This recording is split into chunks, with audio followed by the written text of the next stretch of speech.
Maharishikaa Maiyaa. What's this COVID? Ask a proper, decent question, you'll get a decent answer.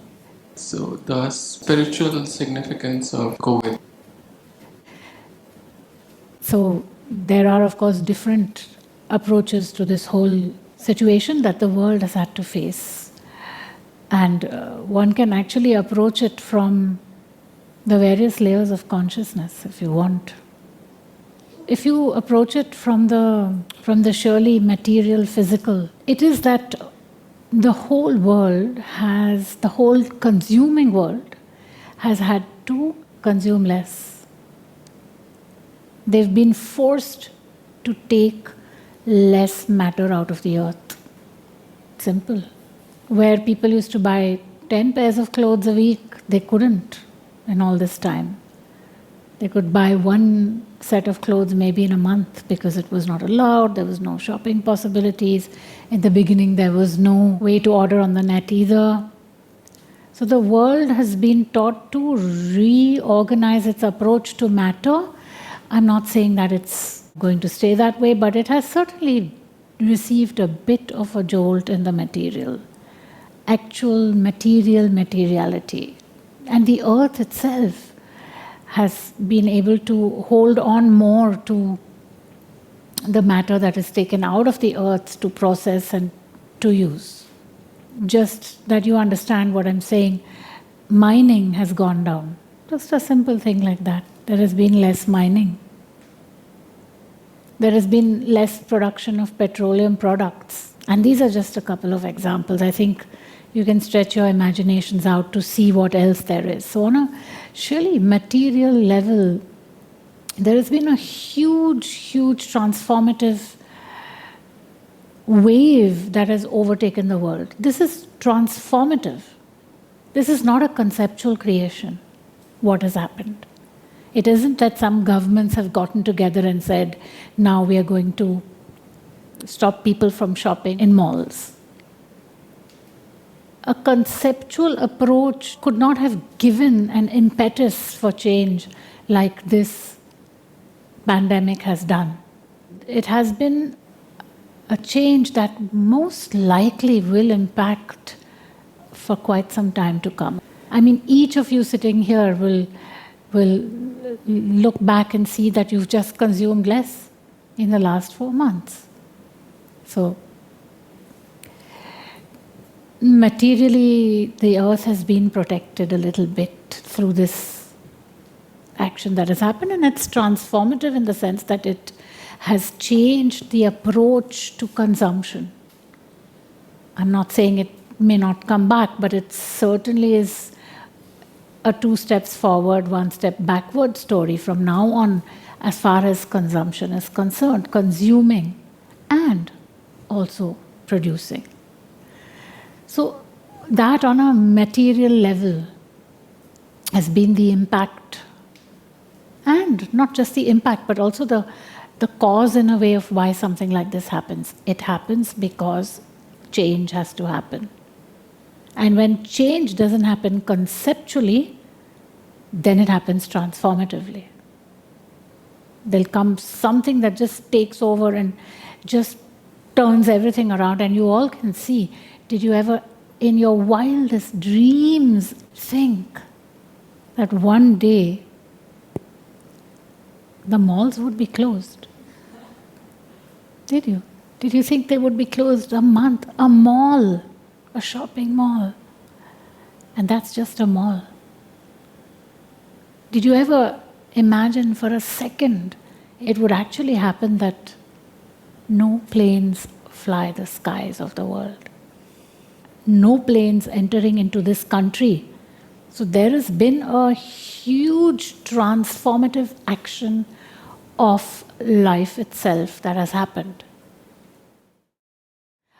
If you proceed beyond the material, the material physical impact of this pandemic, and you move on to the entire emotional realm of consciousness and its impact.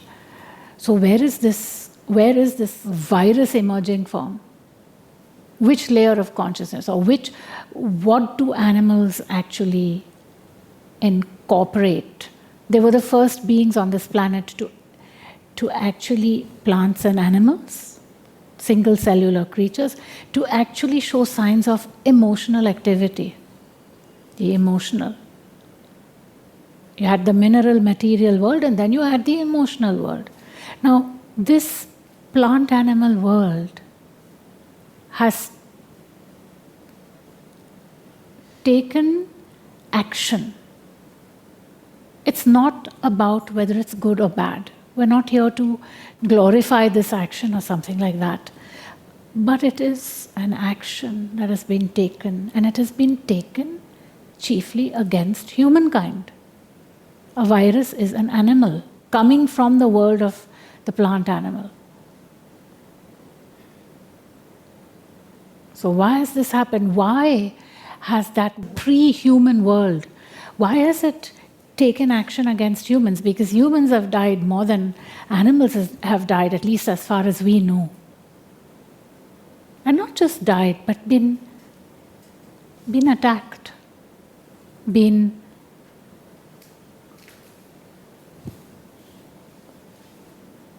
put into situations of defense, been rendered immobile. Entire societies have come to a halt. Entire processes of consumption and production have come to a standstill. The entire so-called civilized world is at a standstill, and it's happened by a creature that is not visible. It's not even visible. There is something to be learned from this. There's something to be interpreted. Humankind has way too long abused, misused, taken advantage of the plant animal world. This is a retaliation. If you want to approach it very conceptually, we can move to that as the next part of this answer. The plant animal world has retaliated, and it has brought humankind to a standstill beyond anything anyone except the pandemologists or whatever they're called that predict how a pandemic can impact humankind. Except for them, and no one really was listening to them, so no one could have ever imagined a small little virus which you can't even see. So this is a war that is happening between the plant animal world and the human world. It is a retaliation, and it is time to wake up and take note. It's time to wake up and take note. Now, how does that impact you on a personal level? Because it's great and fine to say it's time to wake up and take note, but what does that mean, and how do you personally, on your own spiritual journey and your own spiritual quest, take steps and stances that will protect you? So one of the things which I feel is important to institute in your lives is to seriously question anything and everything you consume. Because the more you consume, the more you actually take away from the material, mineral, physical earth world, and also from the plant animal world. Whether it's inanimate objects that you consume, or food that you consume, or animals that you consume. So that is the area where one way by which you can take solid action and say, this is where I'm going to watch. It doesn't matter what the neighbor is doing. I will watch how much I consume and try to cut down wherever it's possible. So there is a lot of sense in what the ancients said when they said, consume as little as possible, own as little as possible, use as little as possible. This was not a moralistic take that they brought. It was in the line of self-defense. The less you take, the less will be taken from you. Also remember that this pandemic has caused the kind of emotional upheavals on this planet which are unimaginable. They are even more challenging than war, because the humankind is more or less equipped to deal with the emotional challenges of war, since there have been wars recently. But a pandemic on this scale, so humankind, which is geared towards self-defense and war and warring nations, warring each other, and all of that is suddenly faced with an enemy which is invisible, which is mutating continuously, which is attacking without plan. There is no way we can interpret when is the next action coming, where is it coming, how is it coming. So moving to the conceptual realm of consciousness in a human being is challenged to the point of insanity. You have governments, you have leaders of states in disarray. They have no idea what to do. They really don't. They may project that they do, but we all know that there's no one who knows what to do. So conceptually, the human being is incapable of dealing with this. So all the conceptual constructs that we have at our disposal are of no use. Sure, you can go into the labs and create new vaccines. And what happens after this thing mutates into something else? So then that vaccine is of no use anymore. And that can happen within weeks, it can happen within months, it can happen anytime. So conceptually,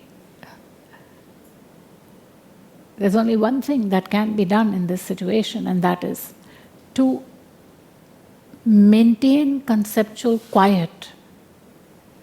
Because the conceptual challenge is the highest. The human being is fundamentally a conceptual being unless he or she expands the consciousness into different areas of being. The conceptual is challenged to the point where people are actually forced now to move into a connect with something that can hold them through this crisis, and it can be God outside and it can be the divine within. People have two choices now. They have to either go outward to their gods of the religions, or they have to go inward to the soul of the spiritual traditions or of the spiritual paths, not even necessarily traditions. That's the conceptual challenge now. Because every institution on this planet that has grown out of the movements of the last 3, 4, 5, 6, 7 centuries, whether it's in the West or it's in the East, is being challenged. How do you run a police force if half of them are ill with disease and the other half is afraid of getting it? How are you supposed to keep your medical fraternity healthy through such a crisis? How are you supposed to keep the judiciary working? How are you supposed to keep the government working? How are you supposed to keep the administrative arms of the various institutions that are the pillars of society functioning? One little mutation of this virus, which is suddenly a little bit nastier than the one before, and everyone has to stop again? Yes or no? They have to. So it is a conceptual challenge as well. It's a conceptual quandary, it's a conceptual mess that everyone is in because they can't understand why, what, when, how this whole thing is going to be.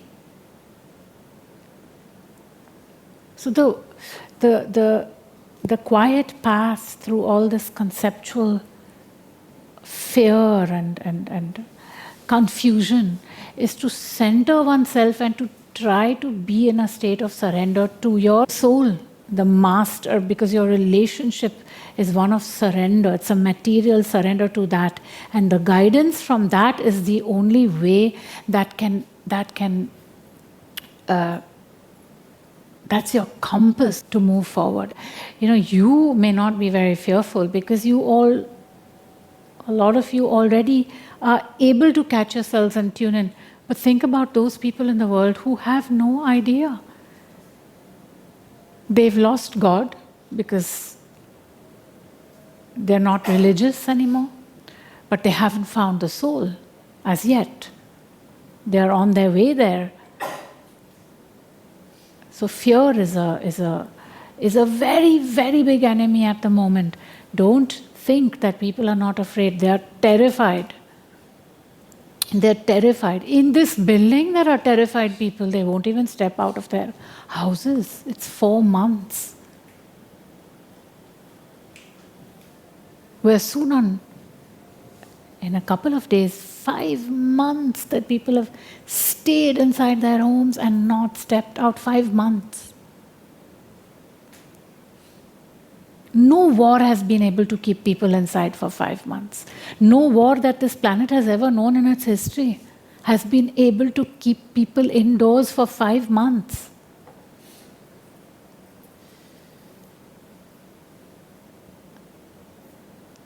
So in this state of fear and apprehension and confusion and misery even,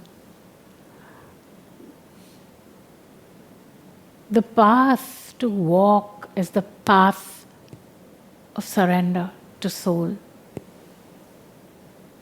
To start to feel the eternal presence that is with you and to receive the impulses from that eternal presence. Because then the materiality of your system quiets down. The emotional being quiets down, all the fear, apprehension, all of that. The conceptual doesn't try to look for answers because you're not going to find them. The one conceptual answer you can get is that it's a retaliation. But how many people are going to buy that answer? Oh, the plant animal world is retaliating. Ha ha ha. Okay, so then what is it? What is it then? If not that, then what is it? I've spoken about a village where the tiger from the forest comes and keeps on attacking that village and stealing the babies and dragging them into the forest. What happens to that tiger after a while? The villagers go after that tiger and they destroy it. There's no nice talk after that, is there? They'll try to shoo the tiger away a couple of times, and at one point it's like...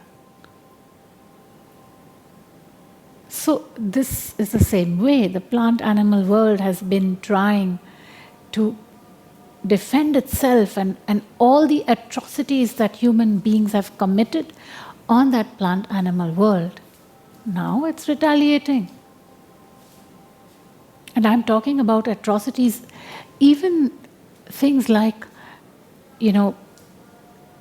what has been done with the plant world in the name of increasing food production. Feeding plants things that they are not used to. These are beings. They're not just inanimate objects. Feeding plants the kind of rotten rubbish that they've been fed. So won't that world retaliate in some way or the other? eating animals the way animals are eaten nowadays, putting them through pain and suffering of an unbearable dimension. Those pigs that are kept in these cages, they bite each other's ears off because they're so frustrated and so in so much pain. So now it's the time of the animal world to retaliate. And there'll be collateral damage. That's what will happen. But this is how actually the various forces act when there is this kind of ignorance and falsehood. It has to be taken care of. And that's what's happening also. Seen from a very transformative point of view, this is one of those swift actions that happen, a universal force at play that just throws a magic astra, the Sanskrit word astra, a magic weapon into the air, and it just brings everything to a standstill, and the earth is quiet for a moment. So that everyone can stand still and take charge of themselves again. And if it doesn't happen,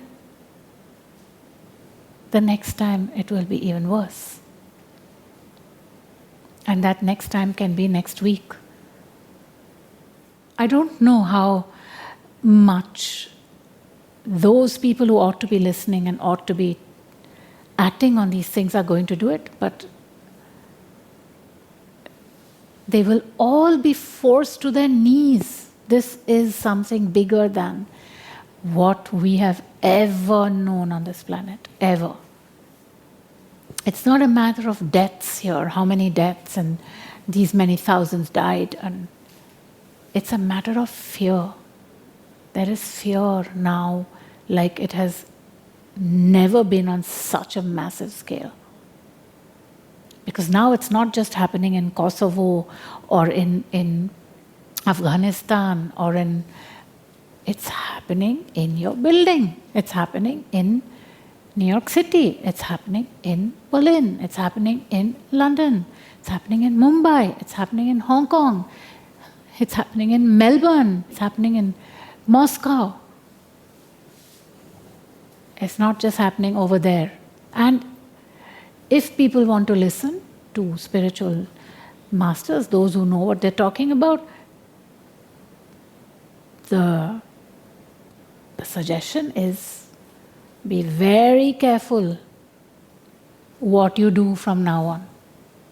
You personally, it is not an institutional top-down thing we're talking about. We don't want the governments to institute these things. It is bottom up. It's what the individual is ready to do now.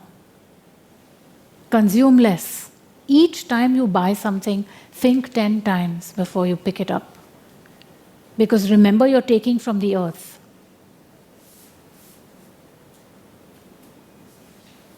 I would say become vegetarian immediately. Safer to be that way. You don't want to be messing around with the animal world and becoming its enemy. Remember that the food you eat is not your food. Just because you buy it and it's in your kitchen, it doesn't mean it belongs to you. Eat only what is necessary. I'm not saying don't enjoy your food and don't taste and don't have the rasa of life, the joy of life, but be careful. If you drink alcohol, be careful. That's the plant world taking its revenge. Be careful. You asked for a spiritual answer, I'm giving a spiritual answer. Alcohol is the plant world taking its revenge on human consciousness. Be careful. If you can drink 1 instead of 10, then drink 1 instead of 10, and it's better if you not to drink at all. So this is a massive, massive act of retaliation, and we have to go into defense mode. We have to defend ourselves against this. And the way to defend is to surrender, go with the impulse of the soul, consume less, ensure that you don't harm animals and plants, ensure that you keep yourself intact and quiet. You know, there are people dying of this every day. Practically everyone in this room knows somebody who has got this disease. Just taking vitamin C is not enough. And waiting and praying that a vaccine will come. The moment a vaccine comes, there'll be a mutation. There'll be another one of these creatures around doing something else. What are you going to do? So, while it is important to protect yourself in a conceptual sense with all the with the masks and the social distancing and whatever else is recommended in each of your places, it's also important to remember that you are a spiritual being. So it's better to first act from that. It's not going to stop so easily. This is it. We're in it now. Now it's only those who will survive better and those who will survive worse and those who won't survive. That's what it's all about now. It is a new order. A new world order is gradually being formed. And if it takes a pandemic, then it takes a pandemic. If it takes 2 pandemics, then it takes 2 pandemics. And if it takes 3 pandemics, then it takes 3 pandemics. But a new transformative world order is happening. The human race is being pushed beyond the conceptual into a transformative state of being, living, knowing, loving, existing. That's what's happening. And in your lifetimes, you'll see it.